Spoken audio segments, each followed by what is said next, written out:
Engineers के लिए एक नया जॉब अपडेट जारी हो चुका है। एक नई वैकेंसी का नोटिफिकेशन जारी किया जा चुका है एक रेप्यूटेड ऑर्गेनाइजेशन के द्वारा।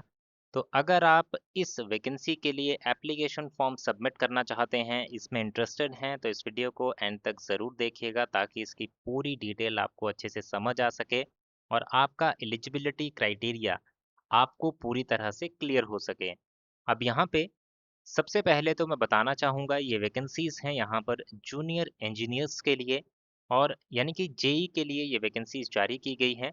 और इंजीनियरिंग ब्रांचेस के अलग-अलग डिसिप्लिन में इन वैकेंसीज़ को फिलअप किया जाएगा। अब यहाँ पे अगर शॉर्ट में मैं बता दूँ आपको, अगर टोटल वैकेंसीज़ कितनी है यहाँ पे, कितनी वैकेंसीज़ को फिलअप किया जाएगा, तो यहाँ पर इलेक्ट्रिकल में है 727 वैकेंसीज, मैकेनिकल की हैं 110 वैकेंसीज और सिविल की हैं 32 वैकेंसीज। तो इस तरह से 850 से ज़्यादा वैकेंसीज यहाँ पे फिलअप की जाएंगी टेक्निकल डोमेन में, जिसके लिए आप ऑनलाइन एप्लीकेशन फॉर्म भर सकते हैं।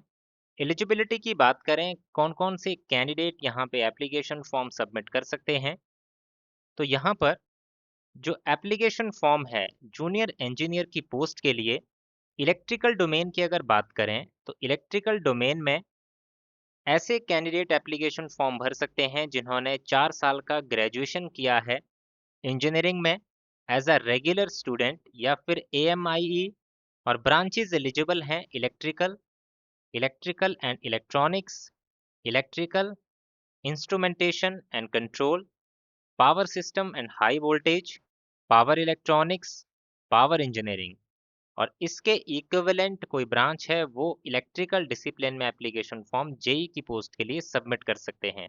मैकेनिकल डोमेन में बात करें तो mechanical engineering, production, industrial engineering, production and industrial, thermal, mechanical and automation, power engineering, ऐसे कैंडिडेट एप्लीकेशन फॉर्म भर पाएंगे।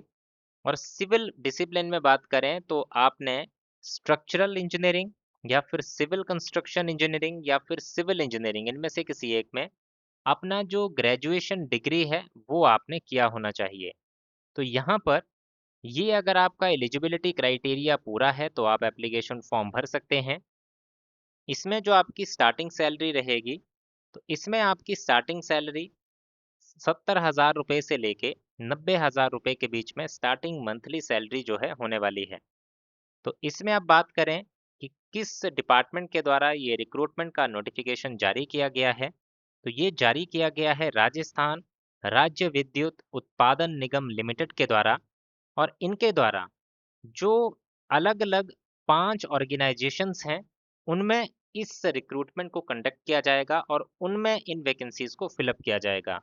ये कौन कौन सी ऑर्गेनाइजेशंस हैं? ये ऑर्गेनाइजेशन है RVUN, RVPN, JVBN, AVBN, JDVBN। तो ये ऑर्गेनाइजेशन है 5 जो इस ऑर्गेनाइजेशन के अंडर जो है काम करेंगी। और इसके अंतर्गत जो है जो राजस्थान राज्य विद्युत उत्पादन निगम लिमिटेड है, इसके अंतर्गत इन वैकेंसीज को फिलअप किया जाएगा इन 5 ऑर्गेनाइजेशंस के लिए। अब यहाँ पर ये जो ऑर्गेनाइजेशन है गवर्नमेंट ऑफ राजस्थान के अंतर्गत काम करती है, यानी कि सरकारी ऑर्गेनाइजेशन है, सरकारी भर्ती है आपकी और पक्की सरकारी नौकरी आपको यहाँ पे मिलने वाली है। अगर आपकी पोस्टिंग की बात करें तो पोस्टिंग आप देख सकते हैं एरिया ऑफ ऑपरेशन कौन कौन से हैं किस किस ऑर्गेनाइजेशन के, जैसे कि राजस्थान राज्य विद्युत उत्पादन निगम निगम लिमिटेड, उसके बाद राजस्थान राज्य विद्युत प्रसारण निगम लिमिटेड। इसी तरह से ये 5 ऑर्गेनाइजेशंस हैं जिनमें वैकेंसीज को फिलअप किया जाएगा। तो आप यहाँ पे देख सकते हैं कि कौन कौन सा एरिया ऑफ ऑपरेशन आपको यहाँ पे मिलने वाला है। इस वीडियो को पॉज करके आप इसको देख सकते हैं या फिर इसका नोटिफिकेशन जो है इसका पीडीएफ भी आप डाउनलोड कर सकते हैं, तो वहां से भी आप इसको देख पाएंगे। तो पीडीएफ ज़रूर डाउनलोड कर लीजिएगा ताकि इसकी पूरी इन्फॉर्मेशन आप तक क्लियरली पहुंच सके और आपको क्लियरली जो इसका एलिजिबिलिटी क्राइटेरिया है वो कंफर्म हो सके और आप इस एप्लीकेशन फॉर्म को सबमिट कर सकें। यहाँ पे ऑर्गेनाइजेशन वाइज वैकेंसीज बताई हुई हैं, किस ऑर्गेनाइजेशन में किस कैटेगरी के लिए किस ब्रांच की वैकेंसीज हैं, वो भी आप जब नोटिफिकेशन डाउनलोड करेंगे तो इसमें आपको देखने को मिल जाएगा। अब यहाँ पे बात करेंगे आपकी एज लिमिट की। यहाँ पे आपकी जो एज है 21 साल से लेके 40 साल के बीच में होनी चाहिए। 21 साल से 40 साल के बीच में एज है तो आप एप्लीकेशन फॉर्म भर पाएंगे, क्योंकि काफ़ी समय से पिछले कुछ सालों में डायरेक्ट रिक्रूटमेंट जो है यहाँ पे नहीं की गई है ड्यू टू डिफरेंट रीजंस। तो अपर एज लिमिट जो रिलैक्स की गई है यहाँ पे, जूनियर इंजीनियर इलेक्ट्रिकल के लिए अगर आप अप्लाई कर रहे हैं तो RVUN, JVVN, AVVN, JDVVN के लिए 40 साल एज लिमिट है, RVPN के लिए 43 साल एज लिमिट।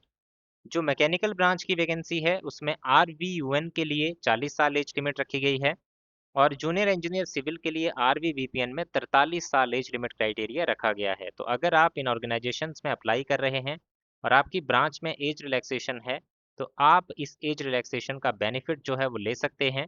ये बेनिफिट दिया जा रहा है पर्टिकुलरली ऑर्गेनाइजेशंस में, कुछ एक ऑर्गेनाइजेशंस में जो मैंने आपको बता दी है। बाकी इसके अलावा अगर यहाँ पे बात करें कि लास्ट डेट क्या है एप्लीकेशन फॉर्म को सबमिट करने की, तो लास्ट डेट है एप्लीकेशन फॉर्म को सबमिट करने की 31 अगस्त 2026 की। आपको इसमें एप्लीकेशन फीस भी पे करनी होगी 1,000 रुपये की, और अगर आप रिजर्व कैटेगरी से बिलोंग करते हैं तो आपको 500 रुपये की एप्लीकेशन फीस जो है वो पे करनी होगी, और ये भी आपके ऑनलाइन माध्यम से ही पे की जाएगी। इसकी सिलेक्शन प्रोसेस की बात करें तो सबसे पहले इसमें आपका common written competitive exam conduct किया जाएगा जो 2 पार्ट्स में कंडक्ट होगा। पहला पार्ट आपके डिग्री के सिलेबस के बेसिस पे होगा और बाकी का जो 40% वेटेज होगी वो पार्ट बी की रहेगी। इसमें reasoning, mental ability, mathematics, GK, everyday science, Hindi, English, इनके क्वेश्चंस जो हैं वो पूछे जाएंगे। सिलेबस आप यहाँ से देख सकते हैं, नोटिफिकेशन में आपको इसकी जानकारी मिल जाएगी। इसमें आपका कोई भी इंटरव्यू जो है वो कंडक्ट नहीं किया जाएगा और इस कॉम्पिटिटिव एग्जाम में आपकी नेगेटिव मार्किंग भी की जाएगी। मिनिमम क्वालिफाइंग मार्क्स आपके इस एग्जाम में 30% होने चाहिए, और अगर आप रिजर्व कैटेगरी से हैं तो 20% मार्क्स जो हैं वो आपके इस एग्जाम में होने चाहिए। बाकी इसके अलावा अगर आपका कोई भी डाउट अब बचा हो तो आप कमेंट सेक्शन में कमेंट करके अपने किसी भी डाउट की कोई भी जानकारी ले सकते हैं।